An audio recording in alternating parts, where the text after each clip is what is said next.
Hey everyone, this is Melinda from melindaz.com, and welcome to the finale of our theme week here at melindaz.com. We're doing a mini masterclass today about forgiveness. If you've been with us all week, then you know we had our first day was an overview of forgiveness. Our second day was how to forgive others. And then yesterday was how to forgive ourselves. So today we're going to do an interactive exercise, and this takes some time. So I encourage you to carve out some time where you can get this done. And we're going to do some hard work. So I'm not going to sugarcoat it and say it's all going to be fun and games.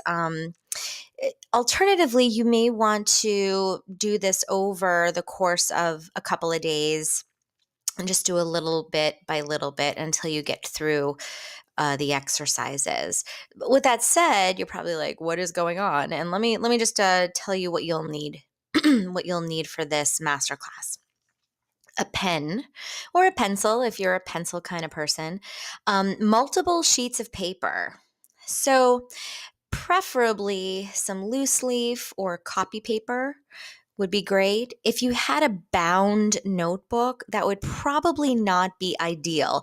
I know my journal is a bound journal and I prefer to write in that, but we're going to be ripping the pages out eventually. So that could kind of decimate a bound journal. But if you had a spiral notebook that you don't mind ripping the pages out of later, then that would be fine too. Now, if you are just a technology person, it is okay to type it in a Google Doc or whatnot, as long as you have the means to print it. Although handwritten is preferred, there is something different about the connection of writing something by hand. People say that it's almost like the ideas and the words and the energies just flow from the head, the brain, all the way down the arm into the pen of it. The pen itself.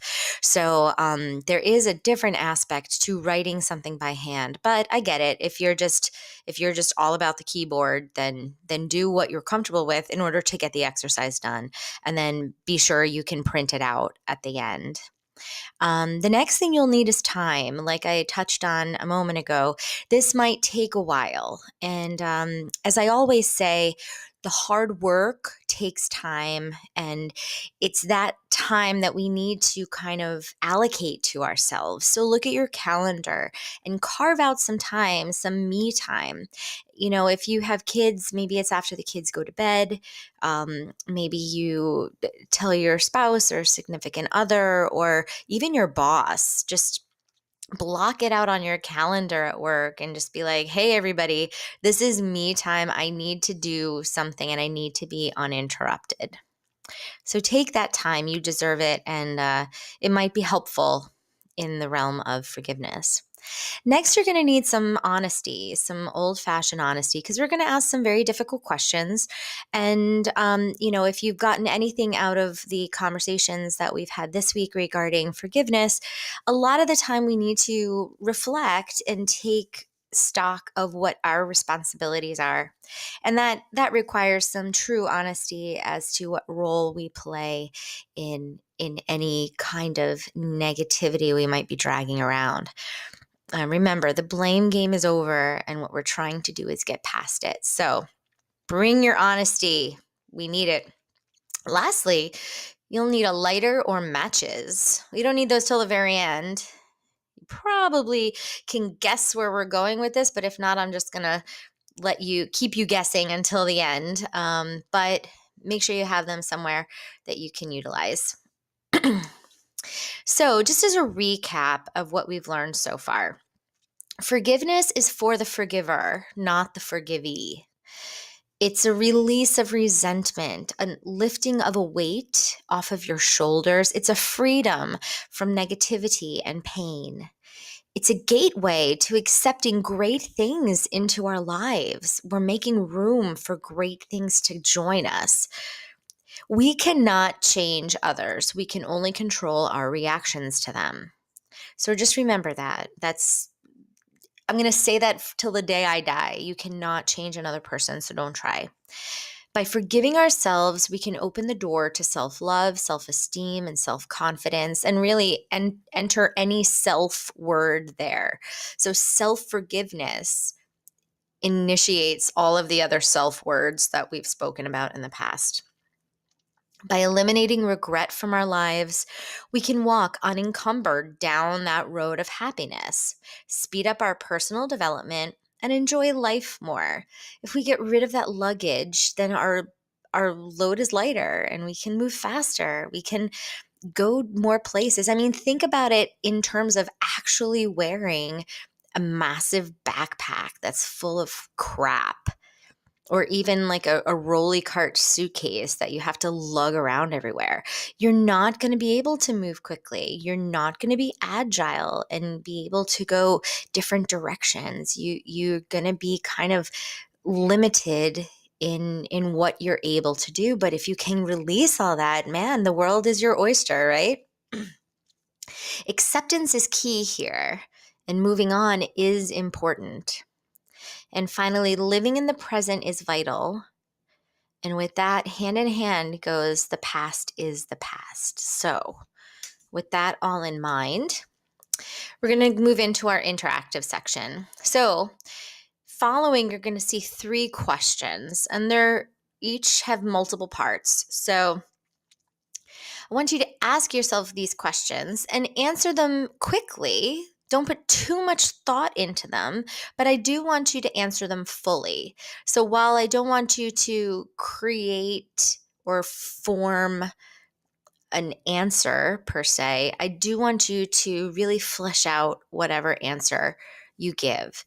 So here, I said it right here, flesh out your answers. Try to write with as much detail as possible, including colors, emotions, descriptions of clothing and locations, smells, weather observations, etc. You know, all of those little tiny details that you might skip over. This might be a difficult exercise, or maybe it won't be. Maybe it'll be really easy for you. Maybe it'll just start flowing. But for some people, I know you're going to be trying to overcome a blockage, or you may feel silly. I encourage you just to release those feelings. Don't feel dumb. This is important stuff, and it's really could be very helpful to you. So rather than feel silly for doing something that you're doing privately, just go with the flow. Be 100% honest with your answer, especially if or when it puts you in a bad light. This is for you, no one else. Remember that. No one knows you're doing this. No one's going to read it. No one's going to judge you. No one's going to think badly of you. We're going to work on getting all of your feelings out. And for some of you, you may be used to this, but some of you, it might be the first time you're doing this. Also, we're going to pause the video occasionally to ensure that you have time to answer all of the questions fully.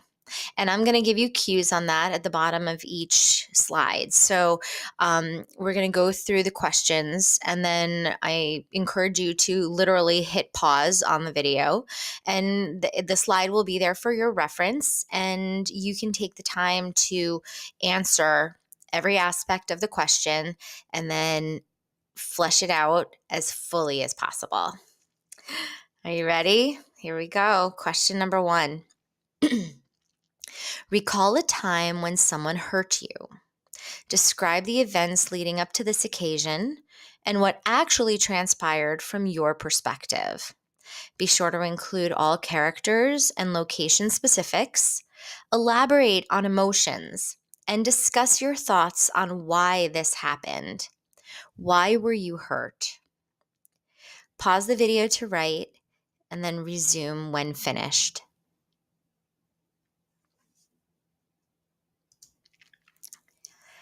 So, welcome back to question number 1. I hope you had some interesting ideas come through. For the second part of this question, we're going to get a little deeper. Using the exact same event, look at the situation as an outside party who knows no one involved, with nothing invested in the outcome. Describe what you see happening as an objective observer watching a scene. So step back, step outside, be somebody who knows nothing other than what they are watching currently, and describe what it is that you see. Pause the video to write, resume when finished.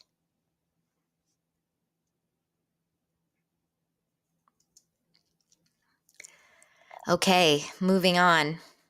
So the next part of this question, number 1, averaging your perspective and the outsider's observations, how would you describe your responsibility in the situation?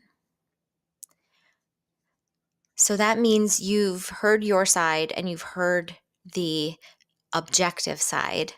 So what is the truth about your responsibility? Pause the video to write, resume when finished.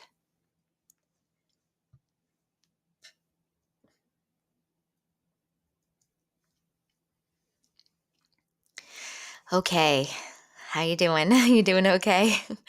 All right. So, if this situation happened again today, would you act or respond differently? And if so, describe. If not, why not? And then lastly, what would be the result of the outcome this time around if it were to happen today? Pause the video to write and resume when finished.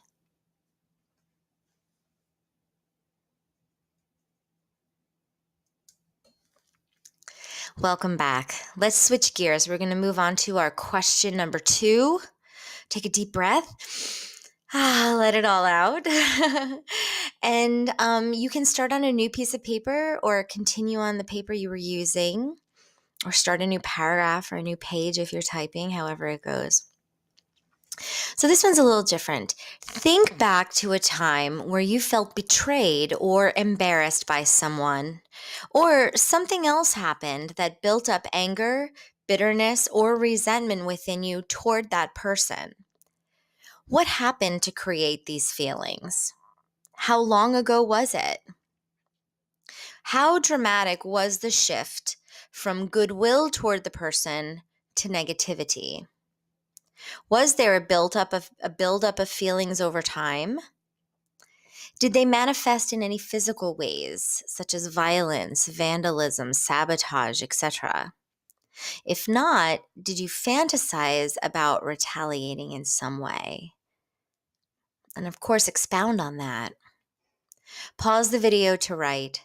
Resume when finished.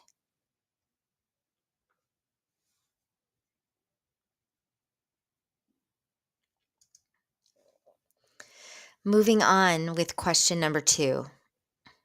In the same scenario, is there something you could have said or done to address your feelings in the moment that might have allowed you to avoid the buildup of resentment? Do you think the other person or people truly meant to hurt you? Do you think they knew what they were doing, or were they just being oblivious? Did this person or people exhibit this type of behavior with other people, or was it unusual for them? Did you feel targeted? Do you think you overreacted in any way? And of course, elaborate on that. Pause the video to write, resume when finished.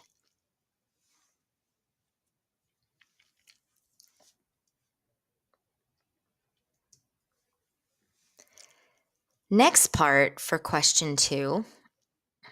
Looking back, what did you gain from holding on to the resentment for that period of time? On what did you miss out because of the pent-up anger? Did these feelings ever hold you back from doing something you wanted to do or going somewhere you wanted to go? Did you ever go out of your way to avoid this person or people? Did your preoccupation with that event cause you to be excluded from things or to isolate yourself from parts of the world? Pause the video to write, resume when finished.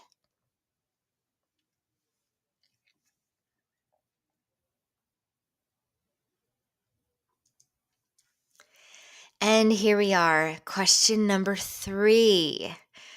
So once again, we can start with a fresh piece of paper or just keep continuing where you were.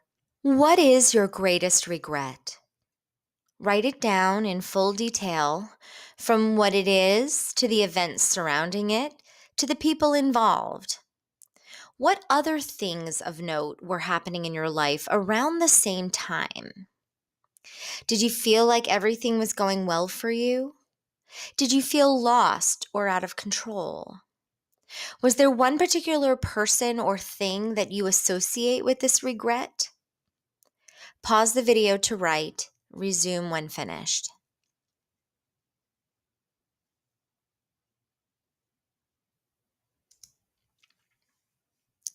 Moving on. When you think back to this regret, how does it make you feel right now? Be specific with descriptors and adjectives. If you put yourself back in time to when this regret originated, how did you feel about it then? Were you aware that this would be something you'd hold on to? Or was it seemingly unimportant at the time? If you had been aware of its importance in the moment, how would you have changed your actions? Pause the video to write. Resume when finished.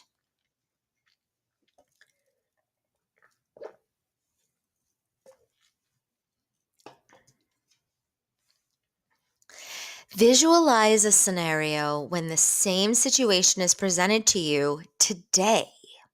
Describe how you would identify its influence in your life, and what would you do this time around? If this happened to you today, who in your current life would be affected by your actions? Would they be taken into account in your decisions? If you were to think ahead, how do you imagine the outcome would be? Would you even engage in that situation at this point in your life? Pause the video to write. Resume when finished.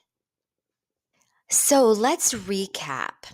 Using a fresh piece of paper, we're going to ask 3 more questions, and each of these questions should be applied to all 3 of the questions that we've just gone through at length.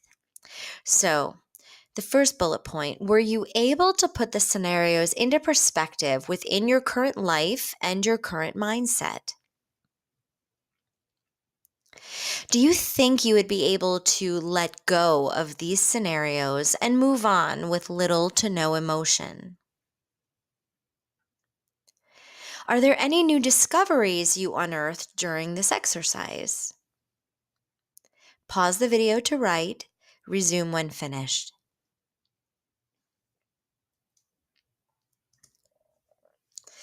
So now we get to the fun part, the ritual.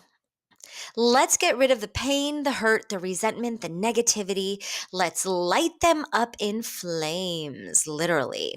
So, using that lighter or that match, grab that whenever you can. And find a place that's safe to light a contained fire. A fire pit, a fireplace, a barbecue maybe, something like that. Again, make sure it's safe and have some sort of fire extinguisher nearby, as well as your phone to call 911 just in case, because as you can tell, I cannot stress enough about the safety factor. And actually on the bottom, I even put a little release, a liability release for me at melindaz.com, because I know you're smart. So I expect you to act wisely and with intelligence in regard to fire. If for whatever reason you feel you cannot, then you may skip this ritual. But a lot of people report that it is a true catharsis. What we're going to do is lay the papers in the fire with your words and your emotions and that residual baggage that you've been carrying around for so long, and use the lighter or the matches to burn them until they are gone. So just releasing them into the universe. In conclusion, forgiveness is a gift to yourself. Forgiveness is a freedom you can grant yourself. Forgiveness is a vehicle toward a life of increased happiness and personal growth. Forgiveness takes work and inner strength. You are worth it, you deserve it, and you are loved. That's my little love letter to you. So I hope you have a wonderful weekend. I hope you got something out of this exercise. And I hope you are able to find areas in your life where you can release anything that you're holding that's negative and replace it with something positive and reap all of the benefits therein. So thank you so much for joining, and come on back next week. We always have something new at melindaz.com.